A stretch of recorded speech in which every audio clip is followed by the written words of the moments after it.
For the keychain, I chose this photo. All I did was Google horror icon wallpapers, and this one came up, which I really liked.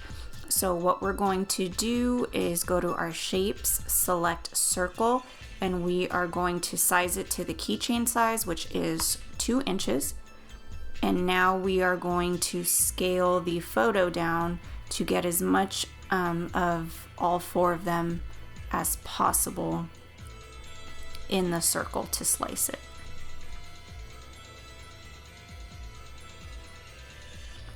Okay, now we're going to select both and we are going to hit slice, remove the excess. Okay, this is going to be the front of the keychain and this will be the back. I think I will make it black and then we will add the text horror lover. Let me choose a font that I like. So I think we'll just go with the blood drip font. I don't recall what it's called, but I used it on the doormat recently. I think it's called Bloodlust now that I think of it.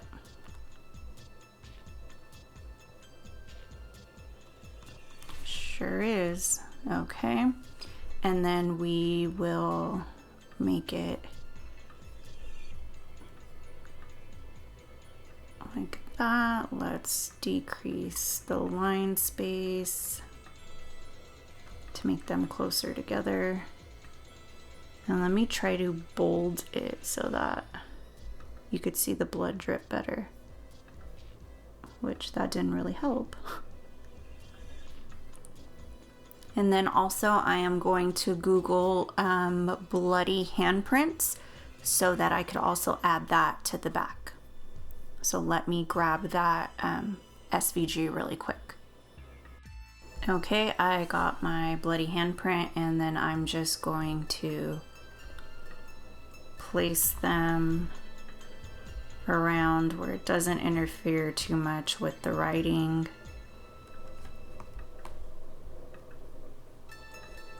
Different sizes.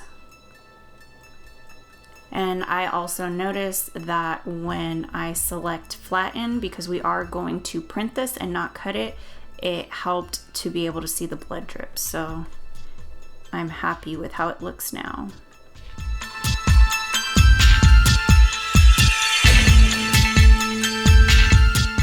Once you get your design how you would like it, you're going to select the circle, the writing, and the handprints and hit flatten so that it cuts out the circle only. Okay, so this will be the front and this will be the back. Now I'm going to print them on my Craftables inkjet printable paper and have my Cricut machine cut out each design, and then I will show you how to place it onto the keychain. I purchased these 2-inch acrylic blanks on Amazon, and I am taking a piece of sandpaper and giving it a rough texture so that I can apply my inkjet printable decal. This is the process I normally use when I'm creating my keychains, and I normally use part A and B resin that you see me use in a lot of my other videos on here. A little after Christmas time, when I was trying to make more keychains for customers, I was starting to notice that these little black, it almost looked like pen marks, were developing after my resin would cure. Regular resin takes at least 8 hours to cure to the touch, and so I wouldn't notice until the 8-hour mark would hit that these developed during the curing time. So I decided for this project I was going to test out this UV resin that cures within about 2 minutes, at least that's what my bottle says, with a UV nail lamp. So here I am, I just added glitter to the resin, which is why you saw me mix it. I am spreading it over my decal and making sure I get all the corners. and then I will put it under a UV light for 2 minutes. Be sure to read the directions on your bottle because I do believe there are different cure times for different brands. What I noticed is mine says to cure for 2 minutes. If I do the whole 2 minutes straight, my project heats up and it begins to kind of curl and lift, which I do not like, and I do not have that problem with my regular epoxy. So what I did was 1 minute cure time, remove the lamp, and then do another minute. And that seemed to help it from curling up. What I'm doing now is adding liquid latex, and I do this to protect that side so resin does not drip onto the finished side and ruin it. Sanding it down again and adding my front decal. I'm going to repeat the process of adding the resin, making sure I cover the entire decal and every corner, and then cure for 1 minute, give it a rest, and then cure for the final minute. Once it is cured, you're going to remove the liquid latex from the back, peel it off, and now you're ready to drill and add your hardware. You can see where the previous hole was, so I just follow that with a drill and drill all the way through. Now that the hole is there, I am just going to add my hardware, and then you are done. There's some things that I noticed with the UV resin that, like I said, it could just be because this is my first time using it. It still did feel a little tacky.